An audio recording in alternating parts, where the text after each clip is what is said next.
Commodore Tariela, si retired Justice Antonio Carpio, si Batong Bakal na profesor sa UP, satsat ng satsat sa ating media. Mr. Chair, may I interject? I am not yet finished, Mr. Chair. I will request with the indulgence of the Let me finish. Senator Let me Marcoleta, finish. just I to want to finish my interject. statement. If I may follow Just to upon finish my the statement, immediate Mr. Chair, and then I Mr. will Chair. allow her. Salamat po. No, I'm asking the chair's permission, sir. I can wait until after Session the is, Senator suspended. Marcoleta. Problema po, General. Hanggang ngayon, wala pang nagdo-drawing ng West Philippine Sea. Marami pong nagsasabi sa atin, paulit-ulit na lang nating sinasabi ito eh. Kasi po, 14 na taon nang nakararaan, pinado-drawing po talaga. Pangulo na ng Pilipinas ang nagsabi sa magitan ng kanyang administrative order. 14 years ago, sinabi na po i-drawing ninyo ang mapa ng Pilipinas kasama ang West Philippine Sea. At sabi pa niya sa DFA, pagtulungan nyo ng NAMRIA para i-deposit ninyo yung mga mapa at mga kaukulang charge sa opisina ng UN Secretary General. At i-notify nyo lahat ang international organizations. Mr. Chair, ito po yung mga hakbang, ito po yung mga steps para sa ganun, ma-drawing natin ang West Philippine Sea. Bakit hanggang ngayon po hindi na i-drawing? Yun lang naman po yung tinatanong natin. Sasabihin na naman natin,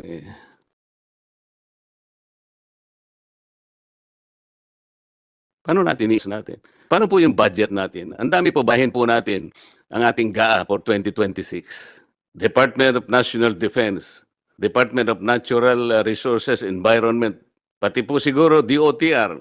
Mapapansin niyo dyan, may budget na nakalaan para sa West Philippine Sea. Hindi po ba malinaw man lang dapat alam natin ang hangganan, General? Makikipagtalo ba kayo sa akin na importante pong matukoy natin ang hangganan ng ating West Philippine Sea? Masama po ba yun, General?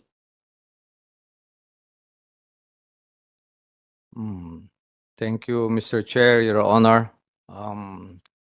We welcome the idea, sir, and rest assured that this will help us to understand more on the status of the WPS issue in the armed forces.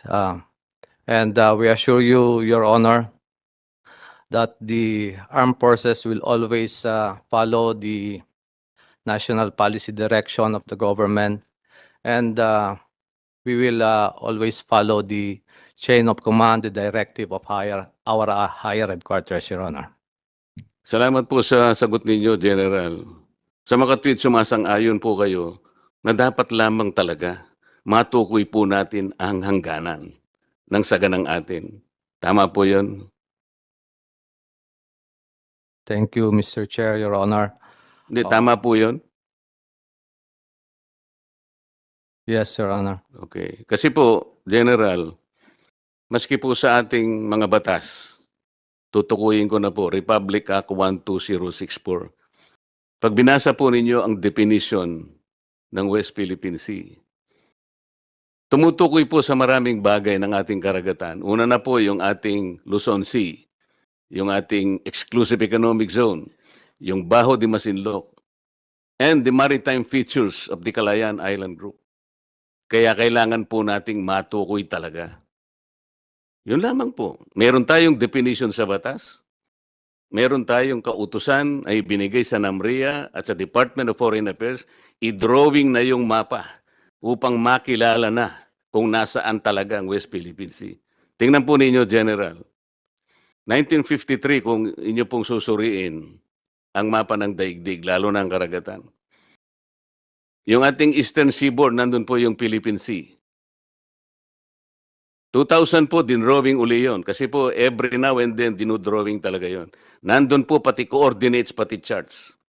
1953 pa po, or 74 years ago, ang Philippine Sea nakadrawing talaga doon. Pati ang mga coordinates niya. Kung nagawa po natin na i-drawing ang Philippine Sea on the Eastern Seaboard, bakit hindi natin kayanin i-drawing uli ang West Philippine Sea on the western side of our country? Yun po talagang dapat nating gawin. Pagsikapan. Tinatanong ko nga po kaya po nagpatawag pa nga ako ng naggawa po ako ng resolusyon, pinatatawag ang NAMRIA, pinatatawag po lahat ang may kinalaman sa pagdodrawing ng ating West Philippine Sea. Meron daw pong sumagot, kamakailan lang. Samantalang alam ko po, sa March 12, bukas po, uumpisan sana nating ayusin ito. Ewan ko po kung totoo, meron daw sumulat sa Department of Foreign Affairs at saka sa DND, hindi raw po daw pwedeng pag-usapan sapagkat ito po ay nag-involve ng national security. Mr. Chair, si Commodore Tariela, si Justice Antonio Carpio, si Batong Bakal na profesor sa UP, satsat ng satsat sa ating media. Mr. Chair, may I interject? I am not yet finished, Mr. Chair. I will request with the indulgence of the, Let me finish. Senator Let me Marcoleta, finish. just I to want to finish my interject. statement. if I may follow Just to upon finish my the statement, immediate Mr. Chair, and then I Mr. will Chair. allow her. Salamat po. No, I'm asking the chair's permission, sir. I can wait until after Session the is, Senator suspended. Marcoleta. Kahapon, bigla na lang nangyari na sumulat daw daw po, kaya hindi ko po nalam kung totoo. Pero sinabi po ni chairman ng Foreign Relations kagabi lang na defer muna yung aming meeting o hearing bukas dahil nga po ang daw po hindi ko po sinasabi. Sumulat daw po ang pati NAMRIA at ang DND na ang matter na ito will involve national security. Kaya lang po ako nagtaka sapagkat yung mga iba na nagpunta sa media, nagsasalita about West Philippine Sea, wala naman pong nagsasabi na huwag ninyong pagtalunan yan. Yun po ay media pa po yun kumakalat sa buong Pilipinas. Kaya minabuti ko na pong dito namin pag-usapan, dito na lang sa Senado, pagkatapos sasabihin nila, kung totoo pong sinabi nila, nakakapagtaka naman, bakit hindi natin dito pag-usapan? Anong national security ang involved dito? Yun lamang po, Mr. Chair. Salamat po. Thank you, Honorable Marcoleta. Honorable Riz Ontiveros. Salamat, Mr. Chair. Ang akin lang po sanang interjection kanina na nag-submit ako dun sa tamang hiling naman ng colleague na magtapos sila and based on the ruling of the chair, ay wag po sana nating sasabihin na ang mga sinasabi ni na Commodore Tariela, retired Senior Associate Chief Justice Carpio at isa pang binanggit kanina ay mga satsat. Dahil mga seryosong pananalita nila iyon, kahit kadebate man sila o hindi.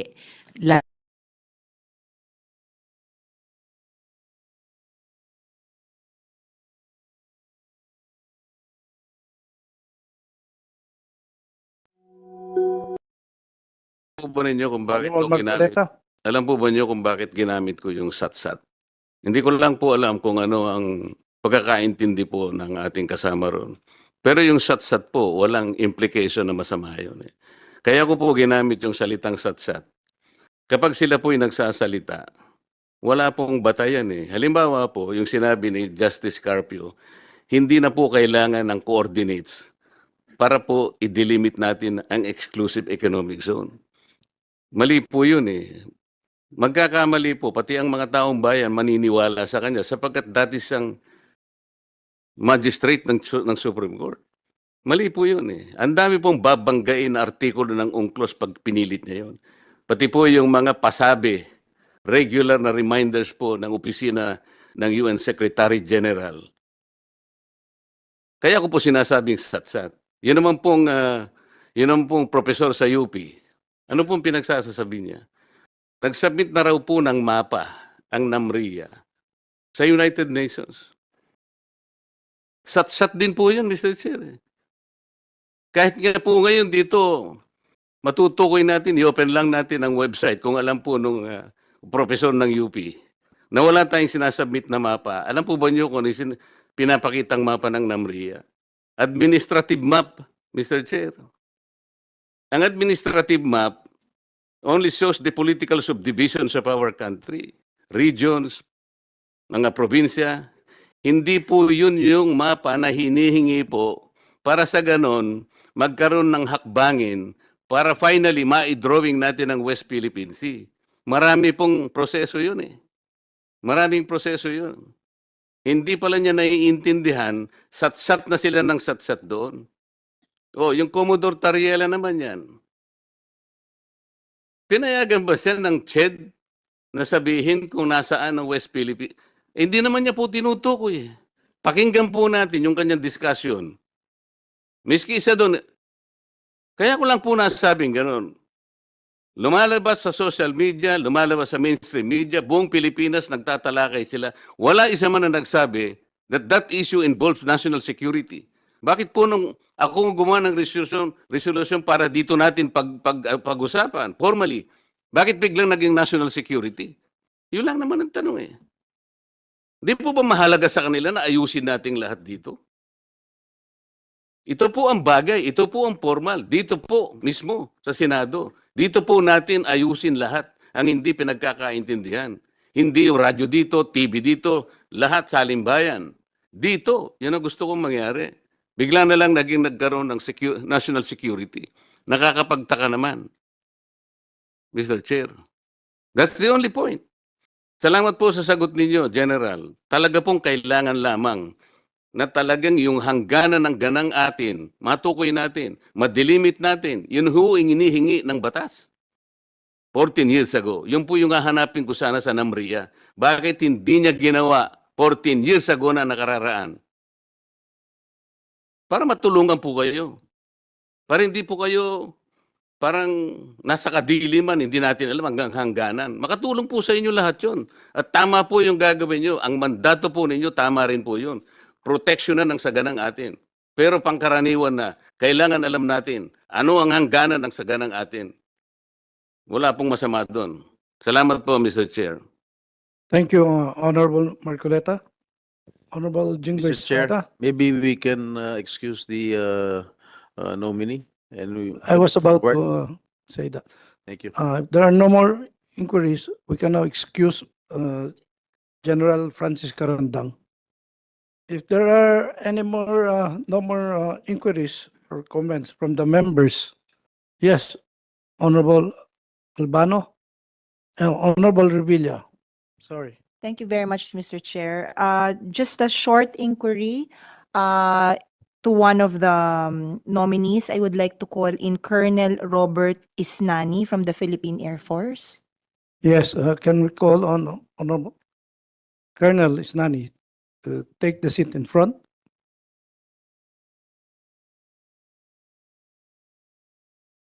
Good morning, Colonel Isnani. Yes, there is a report of the Commission Secretariat.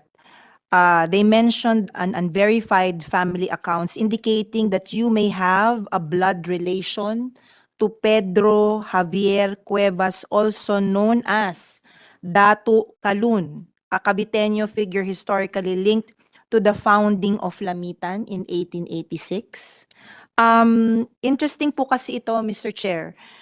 Because historical accounts describe Datu Calon as originally from Cavite, where he was involved in the 1872 Cavite uprising and later escaped from San Ramon Penal Colony to what is now Zamboanga City. He eventually made his way to Basilan, where he was accepted by the local communities and became a Datu, admired for his leadership and resistance to Spanish rule. Perhaps you could tell us more of your family connection to Datu Calun? Yes, Your Honor, sir, to the chairman and Your Honor. We are a great, Datu Calun is our great grandfather. He has actually originated from Cavite.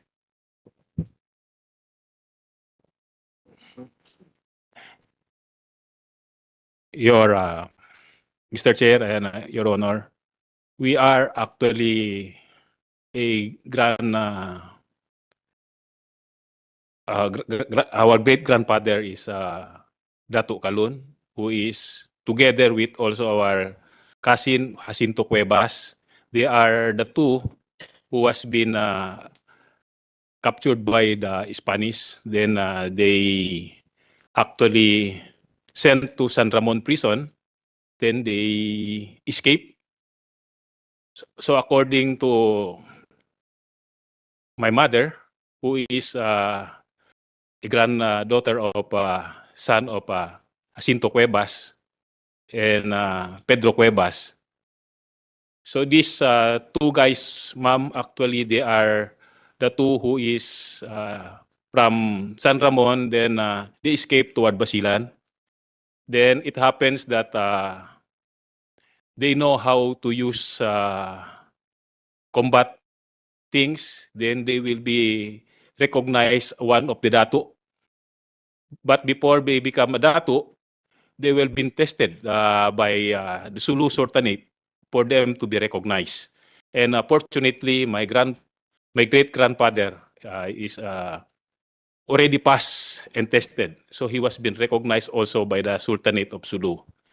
So we might not be in Cavite for a long time because we have been raised and born in Basilan, and I'm very thankful that our bloodlines in Cavite, hopefully we can meet someday, and that his one of his son is already a member of the armed forces with the rank of colonel right now. So, thank you.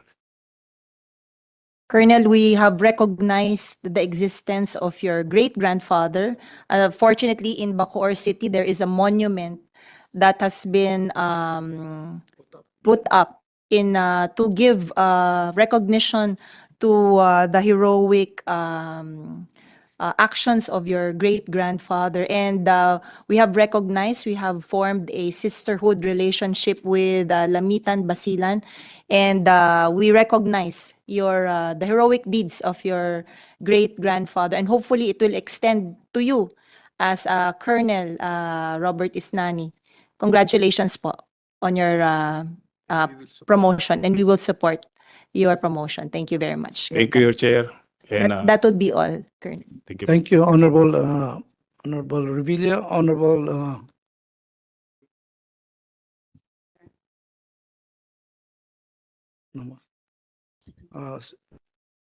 there are no more questions for, yes, Honorable Alan T. Mr. Chairman, maybe also call in, aside from Colonel Isnani, Colonel Angelo Caraig, Captain. We will Dex excuse first Basilio. Colonel Robert is No, not. I also have a Philippine Air question Force. to Colonel Isnani. Oh, both of them? For Okay. for all of them that I will be calling. Colonel Lex Itcliffe Basilio, Captain Frederick Francisco. Those who were mentioned, please join Colonel Isnani.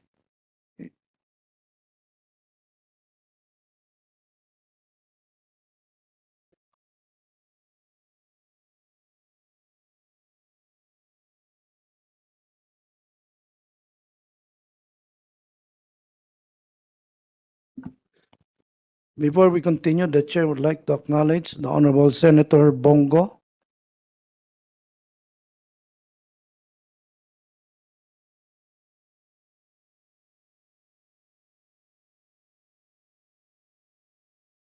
If I may proceed.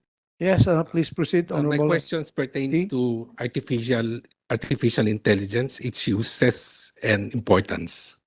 So my first questions are: what are the current application of artificial intelligence within the armed forces of the Philippines?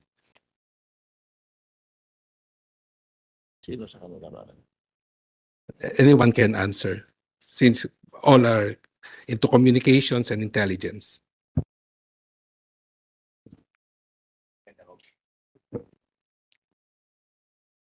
Good morning, Your Honors. I'm Captain Francisco, the Director of Naval Research and Technology Development Center. For my department, my unit is responsible for the research for innovations of the Philippine Navy. Right now, sir, we are exploring the AI capability, but of course, it is a much advanced technology that we're aiming.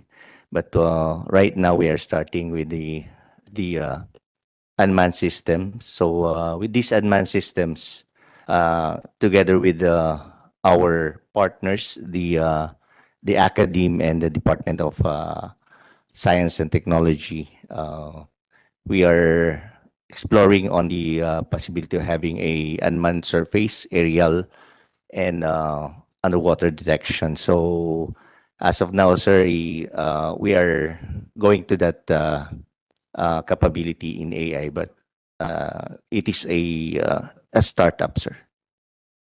So, Mr. Chairman, so the application does improve AFP's intelligence gathering. You use it for intelligence gathering, surveillance, and reconnaissance. Yes, sir. We are in the ISR, sir, Maritime Domain Awareness, in which intelligence, surveillance, and reconnaissance, sir. How about for threat detection, cyber defense? Yes, to include the identification of friendly or foe, sir. So when you say